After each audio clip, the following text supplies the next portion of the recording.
আসসালামু আলাইকুম। আজকে থেকে আমরা প্রফেশনালস ইংলিশ রাইটিং সেশনটা কন্টিনিউ করব। সেটা হচ্ছে আজকে রাইটিং স্কিলস ডেভেলপমেন্টের প্রথম ক্লাস। দেখেন, এটা মূলত আমরা শিখব এখান থেকে যে একটা সেন্টেন্সকে কিভাবে লিখলে অনেক সময় আছে যে এসএসসি ইন্টারমিডিয়েটে কোনো একটা প্যারাগ্রাফ কেউ একজন লিখলো 10-এর ভিতরে, সে কত পেল? 6 অথবা 7 পেল। হ্যাঁ, এখন এক্সপেকটেশন হচ্ছে 10-এ দেখা গেছে 9 অথবা 10। কেন হচ্ছে না 9 অথবা 10? এটার মূল কারণটা হলো যে আমাদের ওয়ার্ড চয়েসটা ঠিকঠাক হয় না, অথবা প্যাসেজের ভিতরে অথবা সেন্টেন্সের ভিতরে কোনো একটা শব্দ নতুন যোগ করতে হয়, ওটা হচ্ছে না। এইটা ডেভেলপমেন্টের জন্য আবার এই মূলত ক্লাসটা লাগবে কাদের জন্য? যারা জব করছেন, বিভিন্ন মেইল লিখতে হয়, আবার মেইল ব্যাক করতে হয়। এই যে এই সিস্টেমগুলো, মানে কোন কোন শব্দ লিখলে ভালো দেখাবে একটা সেন্টেন্স, হ্যাঁ, মেইলগুলো কিভাবে লিখলে ভালো দেখাবে, এই সবার জন্য একটা সেন্টেন্স মূলত কিভাবে সুন্দর করে লিখলে মানে ভালো দেখাবে আর নাম্বার ভালো পাওয়া যাবে এসএসসি ইন্টারমিডিয়েটের রাইটিংয়ে। এখন থেকে এভাবে আমরা ক্লাসগুলো নিব। আপনি ক্লাসটা ধৈর্য সহকারে যদি পূর্ণ ক্লাসটা করেন, আমার বিশ্বাস ভালো লাগবে, নতুন কিছু শিখবেন ইনশাল্লাহ। তো প্রথম যে সেন্টেন্সটা আছে সেটা হচ্ছে the nurse will help the doctor during the surgery. সেন্টেন্সটায় আমরা কি লিখলে এই এই সেন্টেন্সটার ভিতরে বা এই সেন্টেন্সের আদৌ লেখার দরকার আছে কি না, মানে এখানে কোনো সংযোজন বিয়োজন করার দরকার আছে কি না একটু দেখি। দেখেন, এখানে মূলত the nurse will help, help শব্দটা আপনি যদি না লিখেন, হেল্প না লিখে আপনি যদি লিখেন অ্যাসিস্ট। দেখেন, হেল্প সমান সমান হচ্ছে অ্যাসিস্ট। হেল্প মানেই হচ্ছে অ্যাসিস্ট করা, হেল্প করা অ্যাসিস্ট করা একই কথা। হ্যাঁ, হেল্প সমান সমান অ্যাসিস্ট। তো আপনি দেখেন, আমি তোমাকে হেল্প করতে চাই, এটা না বলে আপনি যদি লেখেন আমি তোমাকে অ্যাসিস্ট করতে চাই, দেখেন কথার ভিতরেই কিন্তু সৌন্দর্য বেড়ে যাচ্ছে।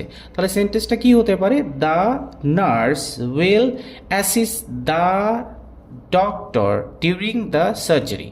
শুধুমাত্র এই অ্যাসিস্ট শব্দটা যোগ করে পুরো সেন্টেন্সের মান বেড়ে যাচ্ছে। ঠিক আছে, আচ্ছা, বি নাম্বারটা আমি দেখি। বিতে কি হতে পারে? B, the meeting will start at 10 o'clock। এই জায়গাটায় কি ঠিকঠাক করলে সেন্টেন্সটা আরেকটু সুন্দর হয়? দেখেন, দ্য মিটিং উইল স্টার্ট, এখানে উইল স্টার্ট এই শব্দটা না লিখে আমরা যদি লিখি কমেন্স, COMMENCE, কমেন্স, এই শব্দটা যদি লিখি তাহলে সেন্টেন্সের মান বেড়ে যাচ্ছে। দেখেন, the meeting will commence at 10 o'clock।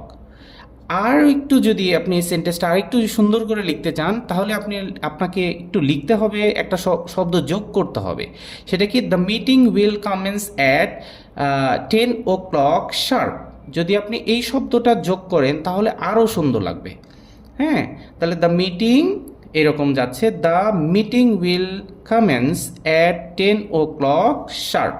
Okay, sharp লেখার কারণে আপনার এই পুরো সেন্টেন্সটাই মান বেড়ে যাচ্ছে। কমেন্টস লেখার কারণে এই শব্দর যে আপনি মানে এটা না লিখে, স্টার্ট না লিখে কমেন্টস লেখার কারণে পুরো সেন্টেন্সের মান বেড়ে যাচ্ছে।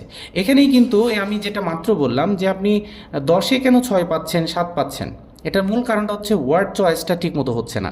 আপনি এখানে কমেন্টস স্টার্টের জায়গায় আপনি কমেন্টস লিখবেন, তাহলে দেখবেন যে এখানে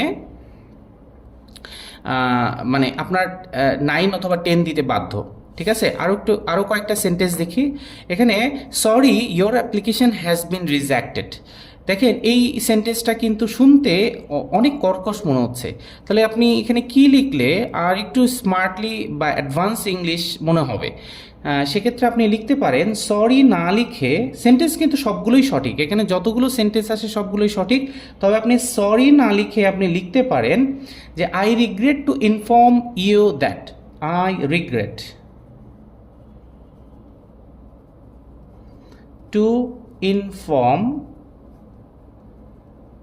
ইউ দ্যাট, এইটুকু পুরো সরি একটা শব্দকে চেঞ্জ করে আপনি যদি এইটুকু লিখতে পারেন, তাহলে কিন্তু আপনি ইমেল লেখার ক্ষেত্রে, প্যারাগ্রাফ যাই লিখেন, রাইটিংয়ের ক্ষেত্রে খুবই স্মার্ট একটা সেন্টেন্স হবে। ঠিক আছে, তাহলে I regret to inform you that your application has been rejected. এই শব্দটা না লিখে আপনি যদি লিখেন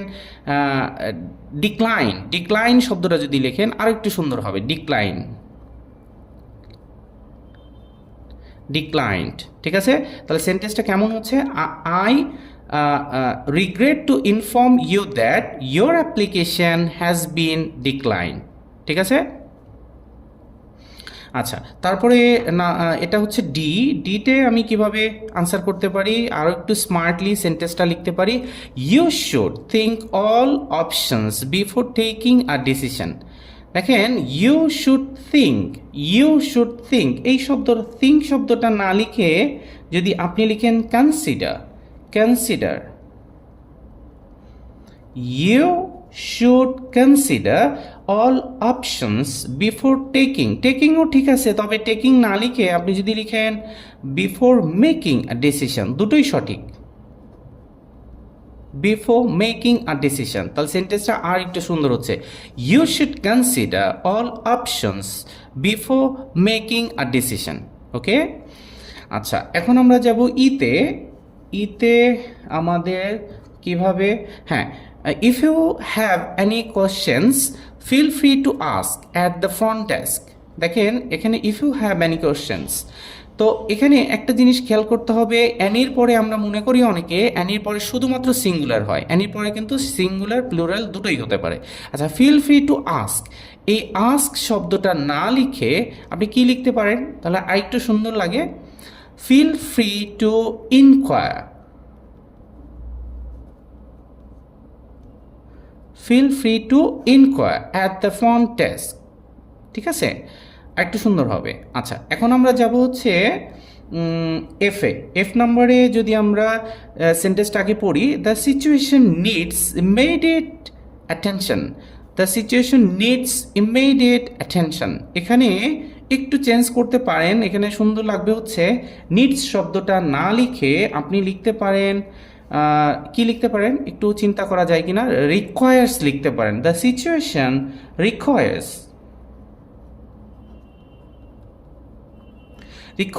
ইমিডিয়েট অ্যাটেনশন। ওকে, রিকোয়ার্স শব্দটা খুবই স্মার্ট, নিডস কি, I need your attention, I require your attention. দেখেন, রিকোয়ার শব্দটা ব্যবহার করার কারণে পুরো সেন্টেন্সটাই আপনার মানে পুরো মানই বেড়ে যাচ্ছে। ঠিক আছে, আচ্ছা, লাস্ট যে সেন্টেন্সটা আছে সেটা হচ্ছে, to get a visa you must submit an application form.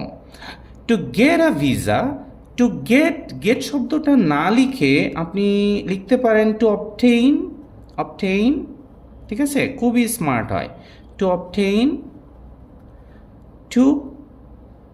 obtain a visa you must submit an application form. Okay, তো আমরা মোটামুটি এখানে 7টা সেন্টেন্স করলাম। আমার বিশ্বাস এখান থেকে আপনার মানে অনেক ভালো লাগবে আমাদের সাথে যদি থাকেন। আমাদের কিছুদিন আগে আমরা রাইট ফর্ম অফ ভার্ব করেছি, তারপরে কমন মিস্টেকসগুলো, যে আপনি সাধারণত কোন কোন জায়গায় আমাদের ভুলগুলো হয়, আবার আমাদের প্রফেশনাল ইংলিশগুলো চলে আসছে, রাইটিং স্কিল ডেভেলপমেন্টের জন্য আমরা কাজ করব।